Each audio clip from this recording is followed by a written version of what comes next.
এটা না থাকলে তো হয় না। কিন্তু কাকে পাঠানো যায়? মহাপ্রভুর সঙ্গে যদি হরিনামে বিগলিত হয়ে যায় তাহলে তো দুইজনই পড়ে থাকবে। একটু অপ্রেমিক অরসিক এইরকম মানুষ করো ঠিক, যে সহজে হরিনামে গলে না। বুঝতে পারছেন? আমা বুঝতে পারছো তোমরা? তেমন মানুষ খুঁজতে খুঁজতে বলভদ্র ভট্টাচার্যকে পাওয়া গেল। খুব তার্কিক পণ্ডিত। তিনি অত সহজে কোনো কিছু মেনে নেন না, অত সহজে হরি বলে ধুলায় গড়ি দেন না। উনি একটু গবেষণা করে দেখেন আগে যে ব্যাপারটা কি হচ্ছে, আমাকে দেখতে হবে। কিন্তু ভক্ত যারা এসব বিচার বিবেচনা না করে তারা ওই চটের উপর বসে পড়ে। কিন্তু বলভদ্র হলে চটের উপর বসতো না, ওখানে ব্যাকটেরিয়ার জার্ম আছে কিনা আমার পরীক্ষা করতে হবে, ওখানে বসলে আমার জামা কাপড়ে আবার কোনো রকম কোনো অসুবিধা ঘটে কিনা। বুঝতে পারছেন তো? এই ধরনের, তার নাম কি? বলভদ্র ভট্টাচার্য। তাকে করলো ধার্য। সেই বলভদ্রকে নিয়ে মহাপ্রভু রওনা হলেন কোথায়? বৃন্দাবনের পথে। আমি এক স্ট্রাকচারটা আপনাদের আগে বুঝিয়ে দিচ্ছি, তা নাহলে কবিগান বুঝতে পারবে না। না কি বাবা, ঠিক কি না? ঠিক করছি তো আমি নাকি? চলতে চলতে ঝাড়খণ্ডের পথ দিয়ে যাচ্ছেন। বর্তমান যাকে বলে ঝাড়খণ্ড, বর্তমান নাম কি? ঝাড়খণ্ড। ওটাকে চৈতন্য চরিতামৃতে ঝাড়খণ্ড বলা হয়েছে। তখন ঝাড়খণ্ড বলা হতো। যেমন অঙ্গ, বঙ্গ, কলিঙ্গ। বঙ্গদেশ এখন পশ্চিম বাংলা। বুঝতে পারছেন তো? ওখানে যেতে যেতে মহাপ্রভু মহাভাবে বিভোর, বলভদ্র আছে সাথে, এমনভাবে হরিনাম করছে আর এগোচ্ছে। সামনে একটা বাঘ বেঁধে গেছে, শুয়ে আছে। বলভদ্র ভাবলো সর্বনাশ, এই উগ্র ব্যাঘ্র যদি মনুষ্য মাংস পায় তাহলে কি ছেড়ে দেবে এই বনালয়? তাহলে আমার ঘরে বউ আছে, ছেলে মেয়ে আছে, আমি আসলাম মহাপ্রভুর কাছে, এখন কি জীবন মরে না বাসে? বাবা, আমি ওই বাঘের মুখে যাব না। ও বারবার করলো মানা, যেও না যেও না, মহাপ্রভু তাড়াতাড়ি এসো এসো। মহাপ্রভু তো মহাভাবে বিভোর। বলভদ্র কি করলো? লাফ দিয়ে একটা গাছের ডালে উঠে গেল পালিয়ে গিয়ে। এইবার ঘটনা দেখছে কি হচ্ছে।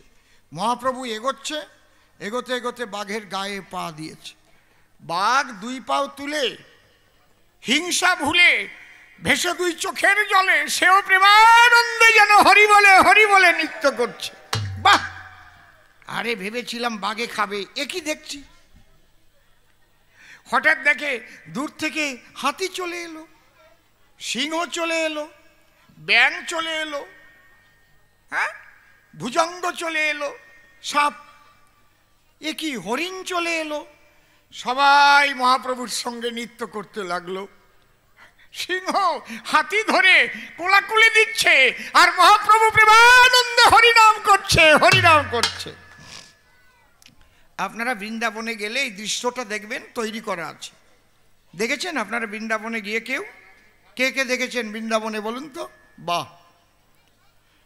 এরপরে এই লীলাটা শেষ হয়ে গেল। মহাপ্রভু ভাবে বিভাবিত ছিল, সবাই চলে গেল। তখন বলভদ্র নেমে এলো মহাপ্রভুর সঙ্গে আবার বৃন্দাবনে পথ দিয়ে হাঁটতে হাঁটতে একদম বৃন্দাবনে গিয়ে বংশী বটের তলায় বসলো মহাপ্রভু। তার দুই হাতে দুটো পাখি এসে বসলো, হাত এইভাবে দিয়ে আছে।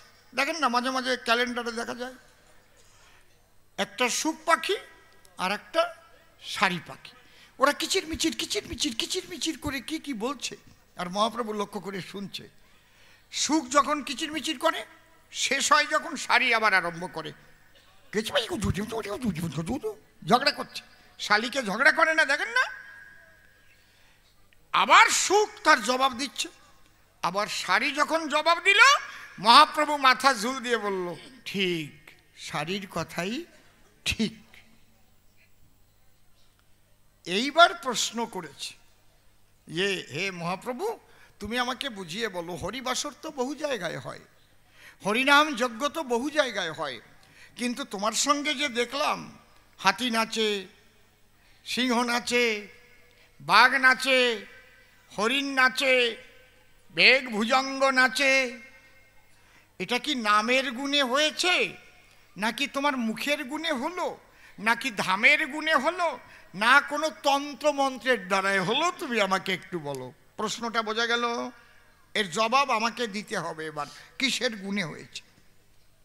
পরিষ্কার হচ্ছে তো নাকি? 1 নম্বর চলে গেল। যদি বলো নামের গুণে হয়, তাহলে হরিবাসরে হয় না কেন? যেখানেই তো নাম হবে সেখানেই তো এসে বাঘ নাচনা আরম্ভ করবে। বাঘ বিড়ালে যদি মারে ভেক্সি, দৌড়াই গিয়ে ধরবে ট্যাক্সি। কত দেখছি।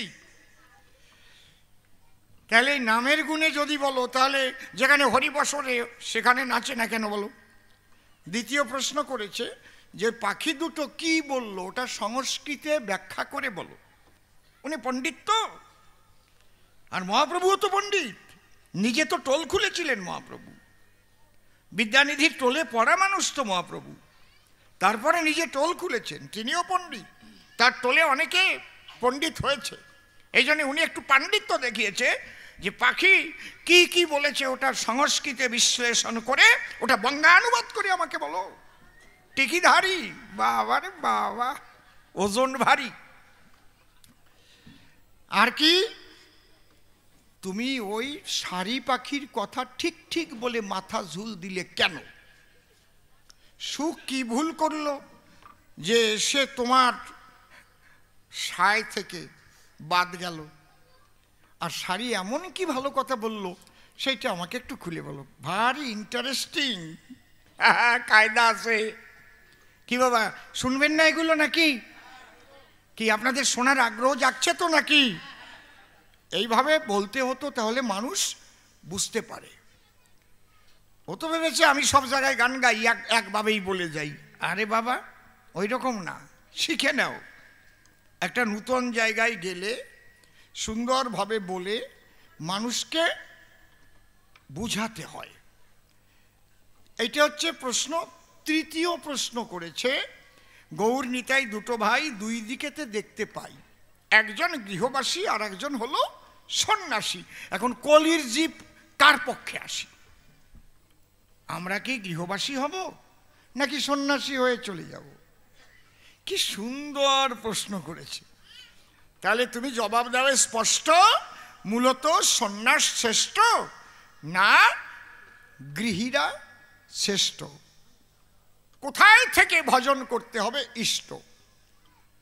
এইবার দেখেন জবাব দেওয়া কত কষ্ট। ও তো প্রশ্ন করে ঘরে গিয়ে চা খাচ্ছে, ওর তো আর ঝামেলা নাই।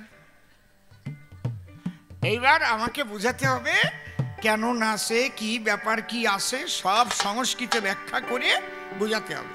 তাহলে আমরা ঠাকুরের নামে একটা ধ্বনি দেই। ক্লিয়ার করতে পারলাম তো নাকি? জোরে বলুন, ঠিক তো? Hello hello hello hello, mic man ভাই, জয় রাধে জয় রাধে। হ্যালো, আমারটাই বড় বক্সে আর একটু সাউন্ড লাগবে। চেক চেক চেক, হ্যাঁ, জয় রাধে।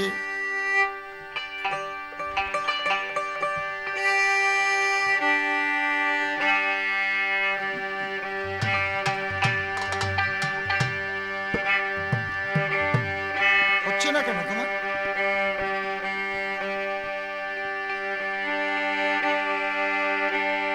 হচ্ছে না, কি হচ্ছে?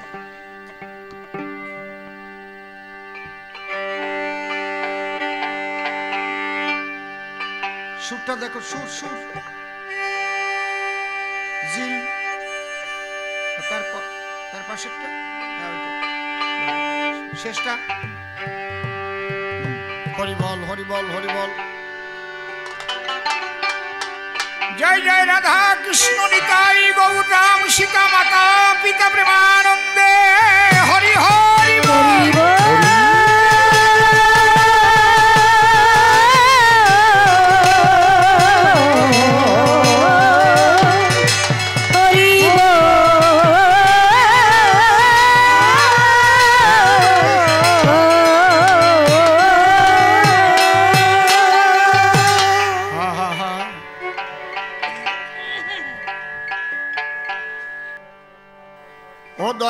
সবই তোমার খেলা গো, দয়াল সবই তোমার খেলা, দয়াল সবই তোমার খেলা, দয়াল সবই তোমার খেলা, দয়াল সবই তোমার খেলা, দয়াল সবই তোমার খেলা।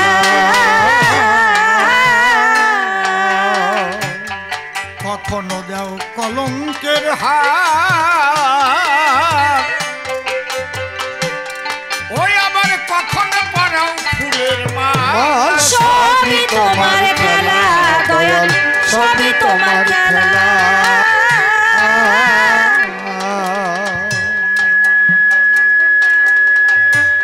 কখনো দাও কলঙ্কের হাত,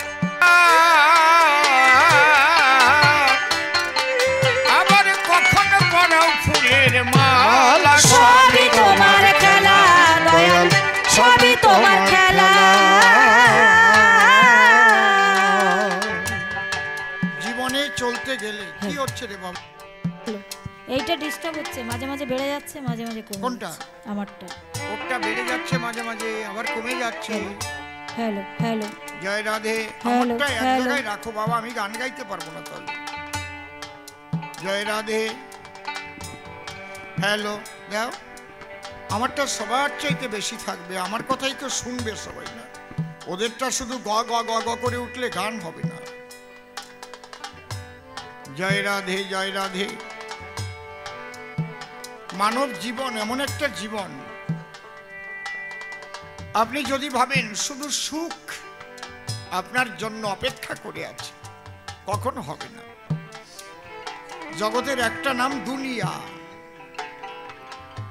সুখ আসবে, দুঃখ আসবে, হাসি আসবে, কান্না আসবে, ভালো মন্দ, আধার আলো, সব আপনাকে ভোগ করতে হবে।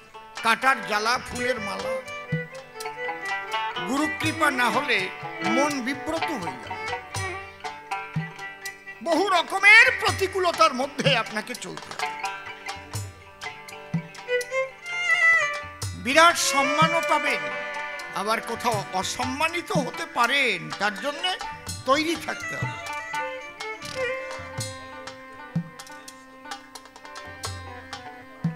এটাই হচ্ছে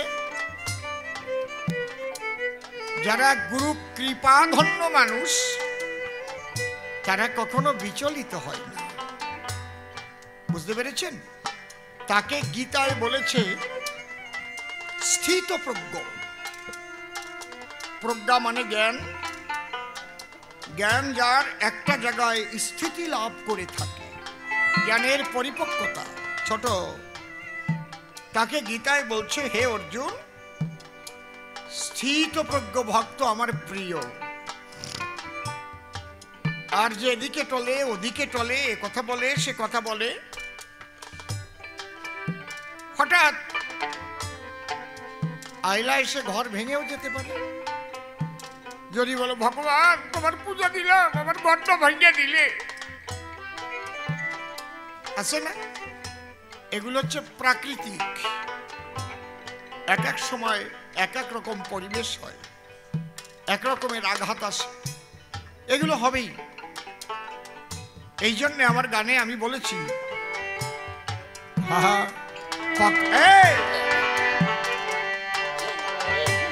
কখনো দাও কলঙ্কের হাত,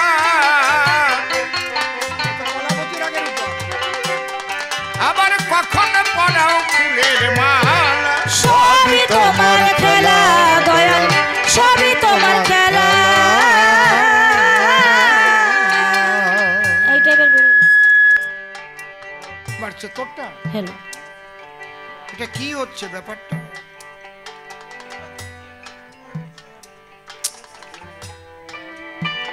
তোমার শুভ আশিস বলে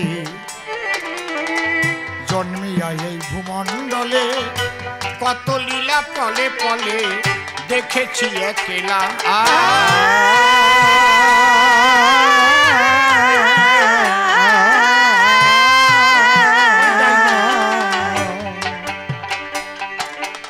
তোমার সরস্বতের পরন দিয়ে খুললে ঘরের তালা, খুললে ঘরের তালা,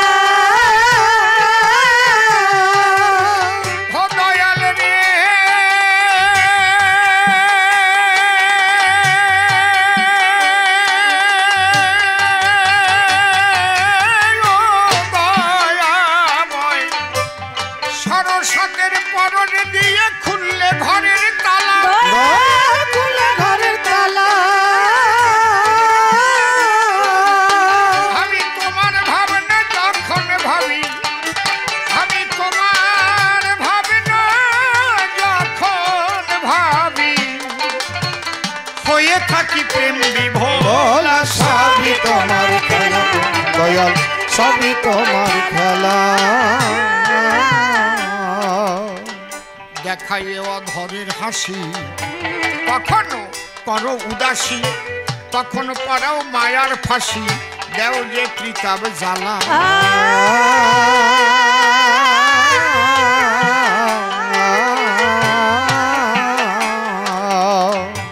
কখনো হয় সোনার মোহর, ধরলে মাটির ঢেলা, ধরলে মাটির ঢেলা। দয়াল রে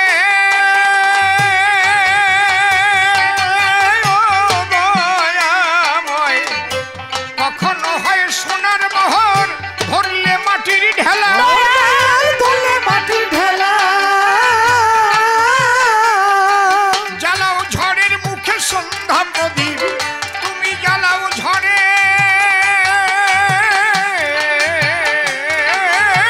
মুখে সন্ধ্যা প্রদীপ, সাগরেতে ভাসাও ভেলা। সবই তোমার খেলা দয়াল, সবই তোমার খেলা।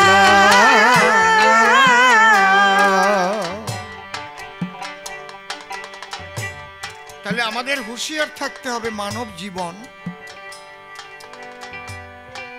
ঠিক হচ্ছে না এখনো।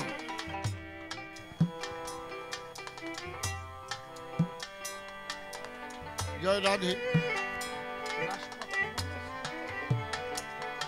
হরিবল হরিবল হরিবল।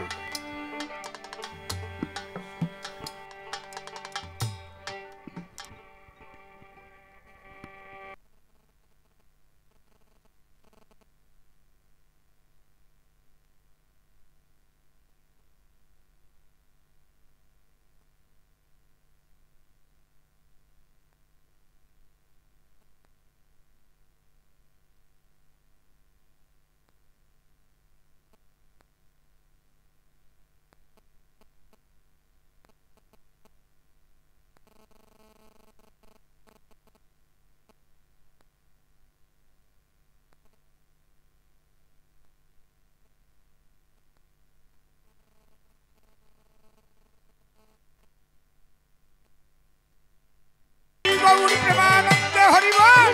শিখির গারে খেলা, শিখির খেলা। রাধা কৃষ্ণের যুগল পদ্ম হৃৎপদ দিয়ে করে আরাধ্য শুদ্ধ চিত্তে প্রণতি জানাই। সাধুগুরু বৈষ্ণব হেরি আর যত পুরুষ নারী আমার ভক্তিপূর্ণ প্রণাম গ্রহণ করিবেন সবাই। মানুষকে প্রণাম দিলে সে প্রণাম ঈশ্বরে মিলে, সর্বশাস্ত্রে তাহার প্রমাণ পাই। কবি চণ্ডীদাস যিনি উচ্চকণ্ঠে বলেছেন, তিনি সবার উপর মানুষ সত্য, তাহার উপর নাই। একটু রিভাইভ চাই। স্বামী বিবেকানন্দ একই কথাই দিয়েছেন আনন্দ। উচ্চকণ্ঠে ঘোষণা করেছেন, বিশ্ব চরাচর বহুরূপের সম্মুখে তোমার ছাড়ি কোথা খুঁজিছ ঈশ্বর। জীবে প্রেম করে যেই জন, সেই জন সেবিছে ঈশ্বর। তাই মানুষের চরণ লক্ষ্য করে প্রণাম করি বারে বারে। মানুষে যদি কৃপা করে, কৃপা করবেন কৃষ্ণ নটবর। বন্দনার ভাব করে শেষ বক্তব্য করিব পেশ, সবিশেষ সবার মধ্যে জানাই নিবেদন। অদ্যকার্যে কবিগান আমার জীবনের নূতন অনুষ্ঠান। ইতিপূর্বেই সভাস্থান আমি কখনো দেইনি দর্শন। যদিও আমি নূতন আসি, কমিটির সকলের অকৃত্রিম যে ভালোবাসাবাসী আর গুরুজনের স্নেহের বন্ধন। জানেন তো আপনারা, ভালোবাসায় ভগবানও পড়ে ধরা। এই জন্য বারে বারে বন্দি সবার রাতুল চরণ। আমি নিয়ে সবার চরণ ধুলি, এইবার মুখে ফুটবে হরি নামের বুলি। অসীম সরকার বলে আমায় চেনে সর্বজন। এটা নূতন কথা নয়, অসীম সরকার কবি গান গায়। কারণ বিভিন্ন মিডিয়ায় আপনারা সেই কবি গান করেছেন শ্রবণ। আপনাদের আশেপাশে অনেক আসি, এখন তো হয়ে গেছে বয়স বেশি। আর বছর 15 যদি বেঁচে থাকি তাহলে হবে 80। জানি না ফিরে আসি কি না আসি। কালো শশী তার ইচ্ছাই তো চলি সর্বক্ষণ। তবে আপনারা আছেন যত নরনারী, সবার চরণ ধরে আমি একটা মিনতি করি, আমি যেন হরি কথা কৃষ্ণ কথা বলতে বলতে ত্যাগ করতে পারি এই মানব জীবন। হরিবল হরিবল। এইবার কবিগান গাইতে গেলে যে ভূমিকায় যখন ফেলে সেই ভূমিকাটি গ্রহণ না করিলে কবিগানের হয় অসম্মান। আজকে আমার বিপক্ষ কবি এসে সভাতে আমাকে দিয়েছে কোন ভূমিকাতে? স্বয়ং শ্রী শ্রী চৈতন্য মহাপ্রভু, স্বয়ং ভগবান। আমার কাছে বলুন দেখি, আমি মহাপ্রভুর ভূমিকায় কথা বলতে পারি নাকি? আমি একদম নগণ্য জঘন্য অতি দীনদন্য একটা মানুষ, এই বিশ্ব বিদ্যমান। তথাপি কবিগান গাইতে আসি আপনাদের পাশাপাশি। যখন মহাপ্রভুর ভূমিকা আমাকে করেছে অর্পণ, আমি প্রণাম করে শ্রীমান মহাপ্রভুর পায়ে যাচ্ছি তার ভূমিকায়। সে যেন তার কথা কয়, গ্রহণ করে আমার হৃদয়ও আসন। আমি তার উপরে দিলাম ভার, তারে করলাম কর্ণধার, কাব্য সিন্ধু হব পার, অন্তরের একান্ত আকিঞ্চন। এইবার অসীম নামটি দিয়ে ছাড়ি, কবি কাব্যের দিতে পারি। স্বয়ং গৌর হরি নাম ধরিলাম সবার সদর। আসরে থাকবো যতক্ষণ আমাকে গৌর হরি দেখবেন ততক্ষণ। সেই ভূমিকায় হবে কৃষ্ণ কথা আলাপন। সবাই আমার কথা বুঝতে পারছেন তো? ঠিক ঠিক কোনো অসুবিধা হচ্ছে না তো? এইবার আমি যাব বৃন্দাবনে। যখন ভাবলাম মনে মনে আমার শনে বলভদ্রকে করিল প্রেরণ। কি ঘটনা ঘটেছিল সে ঘটনাগুলো আগে আমার বলা হলো, আপনারা এক এক করে শুনেছেন বিজ্ঞজন। এইবার সেই প্রশ্নগুলো অনুসারে আমি জবাব দেব আসরে। প্রথম প্রশ্ন করেছে উত্থাপন, প্রভু হরিবাসর অনেক জায়গায় করি দর্শন, কিন্তু আমার আসে জানা হরি নামে তো একটা ব্যঙ্গন আসে না। আজকে তোমার হরি নামে বনের পশু নাচলো কি কারণ? বাবা তাহলে শোনো কিসের গুণে নাচে, এর মধ্যে কিছু একটা আছে। তুমি শান্তি পাবা কথা শুনে, একমাত্র নাচে বিশুদ্ধ প্রেমের গুণে, অন্য কিছু নয়। হরিনাম তো সব জায়গায় হয়। এইবার বিশুদ্ধ শব্দটা উচ্চারণ করলাম কিসের দায়? আমি বলি আপনাদের ধারে মানুষ হরি বলে অনেকভাবে কান্না করে, কিন্তু হরিকে পাবার তরে কাঁদে কয়জন? গৌর হরি বল। কারো গেছে ছেলে মরে, সে গিয়ে হরিনামের বাসরে ছেলের শোকে কান্না করে, আমরা তো জানি না ভক্তগণ। সে ওই কান্না করে কেউকে জড়িয়ে ধরে, আর তার অন্তরে ওরে আমার ছেলেটা গেছে। আসলে ঠাকুরের জন্য কিন্তু কাঁদছে না। বোঝা যাচ্ছে কি? তাহলে বিশুদ্ধ প্রেমের কথা আমি এই বক্তৃতা এক কথায়, এই প্রেমের আধারিণী তার নাম হচ্ছে রাধা রানী, যাকে অহৈতুকী, অকামনা, রাগাত্মিকা, বেদাতীত চারটি শব্দ দিয়ে ভাগবতে ব্যাখ্যা করা রয়। খুব লক্ষ্য করে কথাগুলো গ্রহণ করবেন নারী নরে। প্রেম আছে অনেক প্রকারে, কিন্তু সর্বোচ্চ প্রেম কি? শ্রীমতী রাধা রানীর প্রেম। উনি হচ্ছেন প্রেমের খাস ভান্ডার। তাহলে বসে শোনেন জ্ঞানীজন, প্রেমের পাওয়ার হাউস হচ্ছে বৃন্দাবন। প্রেমের পাওয়ার হাউস বৃন্দাবন। আর রাধিকা রতনের হৃদয় কুঞ্জে সেই প্রেম সদা পাওয়া যায়। সেই প্রেম যদি কারো জাগে, কার কৃপায় জাগে? শ্রীমতী রাধা রানীর প্রেমের অনুরাগে। এই জন্যে আপনি বৃন্দাবনে যাবেন, শুনতে পাবেন কৃষ্ণ নামের আগে রাধা নাম আগে। রাধে রাধে, জয় শ্রী রাধে। কি ঠিক বললাম কি বেঠিক বললাম? আমার কথার সঙ্গে মিলিয়ে নেবেন। তাহলে আমি আগে যে প্রেমের কথা দিলাম বক্তৃতা, এক কথায় প্রেমকে দুই ভাগে ভাগ করা হয়। কি? একটা হইতুকি আর একটা অহৈতুকি। হইতুকি প্রেম কাহাকে বলে আমি বুঝিয়ে বলি সবাতলে। পার্থিব জগতের কোনো কিছু পাবে বলে যারা হরি বলে কান্নাকাটি করে সর্বদাই, হইতুকি প্রেম তারে কয়। এটা কিন্তু বিশুদ্ধ প্রেম নয়। আর অহৈতুকি প্রেম হলে তারা যায় কোন পর্যায়ে? অন্য কিছু চাই না রে ভাই, একমাত্র গোবিন্দকেই চাই। অন্যান্য অভিলাষিতা শূন্য জ্ঞান কর্মদানাবৃত আনুকূল্যেন কৃষ্ণানুশীলনং ভক্তির উত্তমা। সকল অভিলাষ তার মন থেকে হয়ে গেছে নাশ। একমাত্র পাবে বলে প্রাণ গোবিন্দ পিতবাস, তার সদা হাহুতাস। অন্য কিছু আকাঙ্ক্ষা সে করে না কখন। একমাত্র কৃষ্ণ ভক্ত পেলে তার চরণ ধুলি মাথায় নেয় তুলে, প্রেমানন্দে হরি বলে সে ধুলায় ঘড়ি দিয়ে সেই ধুলি অঙ্গে মাখে, শোনেন জ্ঞানীজন। আপনাদের আছে জানা, সে কিন্তু শ্রীকৃষ্ণ ভিন্ন আর অন্য কাউকে চায় না। তাহলে রাধারানী জীবন ভরে কৃষ্ণ বলেই কান্না করে, নাকি অন্য কিছু? ওই রান্নাঘরে কান্না করে বিনোদিনী রায়। হে বাচ্চা, তোদের মধ্যে কেন কথাবার্তা শুনতে পাই?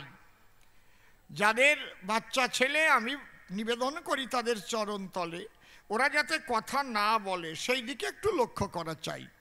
কারণ হরি কথা কৃষ্ণ কথা বসে শোনেন বিজ্ঞ শ্রোতা, সুন্দর আছে নীরবতা, এর মধ্যে অযথা এগুলো হওয়া ঠিক নয়। চুপ করে থাকেন সবে, বাড়ি গিয়ে আপনাকে ভাবিয়ে তুলবে। যা শ্রীমন মহাপ্রভুর ভূমিকায় অসীম সরকার কি কি কথা বলেছে সবাই। তাই যদি না ভাবাতে পারি তাহলে কিসের কবি গান করি? তাহলে জীবন ভরি হরি বাসরে আমরা করি কীর্তন। কীর্তনের দল আসে, আমি বলি সবা পাশে। তারা তো আমি ছোট করছি না, তাদের তো কোন উদ্দেশ্যে? আজকাল তো কীর্তনটা বিজনেস হয়ে গেছে, ব্যবসা। ঠিক বলছি না বেঠিক বলছি? ঠিক বলছি না বেঠিক বলছি? অন্তরে দেখেন ভেবে, টাকা কম দিলে কি কীর্তন গাবে? কথা কন, সত্যি কথা কন। যদি আপনি বলেন ভাই আমাদের তো টাকা পয়সা নাই, আপনাদের কীর্তনের হরিবাসরে দলটা চাই, বলে আমারও যাওয়ার কায়দা নাই। কায়দা আছে। সে তো একটা জিনিস আকাঙ্ক্ষা করে এসেছে হরিবাসরে, নাকি? আমিও কিন্তু টাকা নিয়ে এসেছি এই আসরে, আমি এমনি আসি নাই। এই জন্য আমি বলবো না যে আমি প্রেমিক হয়ে গেছি। আমি কথাগুলো শাস্ত্রের থেকে ব্যাখ্যা করে বলছি। যদি আমার কথাগুলো কেউ ধরেন, যদি তেমন হতে পারেন, তাহলে প্রাণ গোবিন্দের দর্শন পাবেন। এইটুক, আর কিছু না। বুঝেছেন কি বলছি? এইবার দাঁড়িয়ে বলি সবার বাকে, আমার যদি কিছু গোপন ভজন থাকে সেটা আলাদা ব্যাপার, তাই না? কিন্তু যখন আমি টাকা নিয়ে গান গাই, যখন আমি টাকা নিয়ে গান গাইতে যাই, সেখানে তো ফিরিতে ফিরিতে গান গাইতে আসি নাই। তাহলে আমার হরি নামে ব্যাং নাচবে কেন? কায়দা আছে কি? তাহলে আমার হরি নামে হাতি নাচবে কেন? সিংহ নাচবে কেন? বাবা একবার টাটকা কথা, এর মধ্যে কোনো ভেজাল নাই। কি রে বাবা? তাহলে আমার হরি নামেও হাতি নাচতো, ব্যাং নাচতো, সব নাচতো, যদি সমস্ত আকাঙ্ক্ষা ভুলে ভাসিয়া দুই চোখের জলে প্রাণ গোবিন্দকে পাবে বলে অসীম সরকার হরি নাম করত। বোঝা গেল? তাহলে রাধা প্রেমে বিভাবিত যদি কেহ হয়, সে যদি সেই মুখে হরি নাম গায়, তার সামনে ব্যাঘ্র সিংহ হস্তি যদি পড়ে হিংসা বলে, তখনই তাকে জড়াইয়ে ধরে। হরিবল। তাহলে কিসের দ্বারায় নাচে? প্রেমের দ্বারায় নাচে। কোন প্রেম? রাধা প্রেম। এই প্রেমের ডেফিনেশনটা কি? কতগুলো স্তর ভেদ করে যেতে হয় প্রেম বাজারে, একটু আপনাদের কাছে বলে রাখি। কোনো ভাগ্যে কোনো জীবের শ্রদ্ধা যদি হয়, আমার কি সঠিক শ্রদ্ধার হয়েছে উদয়? আমি কোনো বৈষ্ণবকে দেখলে কি সত্যি শ্রদ্ধা ভরে তার চরণধুলি নেই মাথায়? ও বাবা বৈষ্ণব, কোনো ভাগ্যে কোনো জীবের শ্রদ্ধা যদি হয় তবে তো সেই জীব সাধুসঙ্গ করয়। সাধুসঙ্গ হইতে হয় শ্রবণ কীর্তন, শ্রবণাদ্যে হয় জীবের অনর্থ নিবর্তন। অনর্থ নিবৃত্তি হইলে ভক্তি নিষ্ঠা হয়, নিষ্ঠা হইতে ভক্ত চিত্তে রুচি উপজয়, রুচি হইতে চিত্তে বাড়ে আসক্তি প্রচুর, আসক্তি হইতে জন্মে কৃষ্ণ প্রীত্যাঙ্কুর। সেই ভাব গাঢ় হলে ধরে প্রেম নাম, সেই প্রেম প্রয়োজন সর্বানন্দ ধাম। আমি কিন্তু শাস্ত্রের কথাগুলোই বললাম, এগুলো আমার তৈরি করা নয়। আপনিও পেয়ে যাবেন শ্রী শ্রী চৈতন্য চরিতামৃতের পাতায়। আমি মুখস্থ করে কথাগুলো বলে যাচ্ছি আপনাদের ধারে, মানুষ যেন বুঝতে পারে যেতে হলে প্রেম বাজারে কতগুলো স্তর ভেদ করে তারপরে বিশুদ্ধ প্রেমের পর্যায়। এগুলো যদি ব্যাখ্যা করা হয়, ব্যাখ্যা করতে 2-4 ঘন্টা লেগে যাবে। এই জন্য বলছে শ্রদ্ধাবান লভতে জ্ঞানম। তাহলে শ্রদ্ধা যদি করতে হয়, আগে বিশ্বাস না করলে কি শ্রদ্ধা হয়? এটা কি মন্দির? গিরিধারী, গিরিধারী মন্দির? কথা বলেন না কেন? তাহলে গিরিধারী মূর্তি আছে ভিতরে। যদি এটাকে কেউ বিশ্বাস করে সেই তো প্রণাম করবে শ্রদ্ধা ভরে, আর যারা বিশ্বাস না করে ফাঁক পালি ওইটারে ভেঙে তুলে যাবে। কি কথা কন না কেন? ঠিক বলছি নাকি? আগে চাই বিশ্বাস, তারপরে শ্রদ্ধা। যদি আমরা বিশ্বাস করি এই আমার কৃষ্ণ গিরিধারী, তখন আমি শ্রদ্ধা ভরে তাকে প্রণাম করি। এই জন্য বলছে বিশ্বাস বিনে বিশ্ব মাঝে ঈশ্বরের সাধনা হয় না, বিশ্বাস ভক্তি মুক্তির সিঁড়ি, যুক্তি তর্কের নাগাল পায় না। যারা বিশ্বাস না করে তারা ঢুকে মন্দিরে এই ভাঙচুর করে, কৃষ্ণ মন্দির ভাঙে। দেখেন না বাংলাদেশে এইগুলো বেশি হয়, দুর্গা প্রতিমা ভেঙে ফেলে। আর যারা বিশ্বাস করে মাটি দিয়ে মূর্তি গড়ে ভাসিয়ে 2 আখি লড়ে শ্রদ্ধা জানায় তার পদনখরে। এই জন্য বলছে কোন ভাগ্যে কোন জীবের শ্রদ্ধা যদি হয়, শ্রদ্ধা জাগা অত সহজ নয়, আগে বিশ্বাস জাগ্রত হতে হয়। এই জন্যে এখানে যারা আছেন নিশ্চয়ই শিক্ষিত সমাজের মানুষ।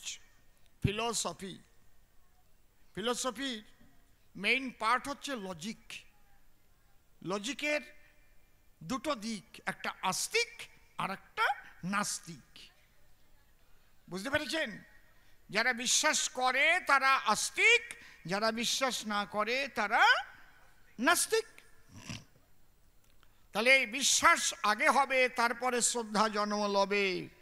কোন ভাগ্যে কোন জীবের শ্রদ্ধা যদি হয় তবে তো সেই জীব সাধুসঙ্গ করয়। সাধুসঙ্গ হইতে হয় শ্রবণ কীর্তন। সাধু কীর্তন করে আর আমার কর্ণকুহরে সেই শব্দ ব্রহ্ম গিয়ে ওই যে কানের ভিতর গিয়া দিয়া মরমে পশিল গিয়া, আকুল করিল মন প্রাণ। সাধু বাক্য যখন গেল অন্তরে মরমে স্পর্শিল, এর দ্বারা কি হলো? কোন ভাগ্যে কোন জীবের শ্রদ্ধা যদি হয় তবে তো সেই জীব সাধুসঙ্গ করায়। সাধুসঙ্গ হইতে হয় শ্রবণ কীর্তন, শ্রবণাদ্যে হয় জীবের অনর্থ নিবর্তন। অনর্থ মানে কি? বলে এই অনর্থক বাজে কথা বলিস না তো। অনর্থক তার মানে কি? যেগুলো আমার নয় তাকে আমার আমার মনে হয়, একেই অনর্থ বলা হয়। বসে শোনেন, নারী নর করেছি আমরা বাড়ি ঘর, এগুলো কি সঙ্গে করে এসেছিলাম এই ধরনের পর? আমার কাছে বলুন দেখি, মাজায় একটা সুতো নিয়ে আমি জন্ম নিয়েছিলাম কি? তাহলে এত সম্পদ কে দিয়েছে এই বিশ্বের মাঝার? কার? আমি কিছু নিয়ে আসি নাই, তাই এখান থেকে কিছু নিয়ে যাবার আমার অধিকার নাই। আহারে, তাহলে কেন মিথ্যা কথা বলবো? কেন পরের টাকা মেরে খাবো? কেন ঘুষ খাবো? কেন মানুষের মনে ব্যথা দেব? একদিন তো চলেই যাব। তাহলে এমন ভাবে জীবন কাটাবো মানুষের কাছে একটা দাগ রেখে যাব। গৌর হরি বল। বোঝা যাচ্ছে কি সাধু সঙ্গ করলে এই ভাবের উদয় হয়, আর যারা সাধু সঙ্গ জীবনেও না করে ওইগুলোর দ্বারা ক্ষতি হয়। বুঝতে পারছেন কি বলছি? ওদের দ্বারা সব আকাশ। ও আর বেশি বলবো না বাবা, ও আপনার যার যার ব্যাপার বুঝে নেন গিয়ে। কিছু কিছু কথা একটু ইশারায় বলতে হয় নাকি? বুদ্ধিজীবী যারা ইশারাতে বুঝে নেয় তারা ইশারায় বোঝে কেমন জানেন? ছোট্ট একটা গল্প বলবো। ও তো একটা গল্প বলেছে, আমি বলবো, পারমিশন দিচ্ছেন? বলবো। একটা 24 বছরের ছেলে একটা 18 বছরের মেয়েকে গান শিখায় রাত্রিকালে। টাইম করেছে রাত 8টার পর। আর ওর বাবা কিন্তু কাজ করতে গেছে দুবাই শহর, মা আর মেয়ে থাকে ঘরে। আর ওই মাস্টার মশাই রাত 8টার সময় আসে গান শিখাবার তরে। এখন ফোনটা বন্ধ করুন। মাস্টার মশাই হারমোনিয়াম মেয়েটাকে দিয়া আর নিজে ডুগি তবলা নিয়া, উনি ডুগি তবলা বাজান। ধা দিন ধিন না ধিন ধিন না তিন তিন না ত্রেকটে ধিন না ধিন দিন না তিন দিন না তিন তিন না ত্রেকটে ধিন না। আর মেয়েটা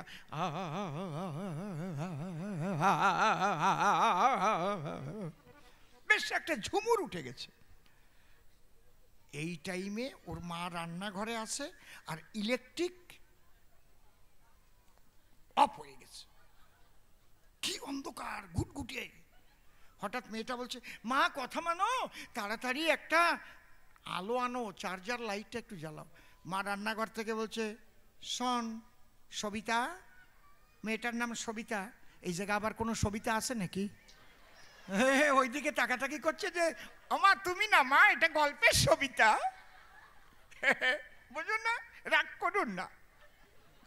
ও মার বলছে, সবিতা মা শুনে নে আমার একটা কথা, আমার আলো নিয়ে আসতে যতক্ষণ লাগবে তোর মাস্টার মশাই যেন ডুগি তবলা বাজনা বন্ধ না করে। আর কব না, বুঝে না কইবার। যদি ওর উপরের থেকে হাত উঠে যায়, হাত যাবে কোন জায়গায়? আমার না এইসব বাজে কথা ভাল লাগে না, আমার লজ্জা করে কেমন। সত্যি ভাইরি কি ইশারায় কাফি। মেয়েটা বলছে, মা অন্ধকার ঘরে ডুগি তবলা বাজাবে কেন? মা বলো না। আমার বলে, চুপ, একদম কথা বলবি না, বুঝিস তো।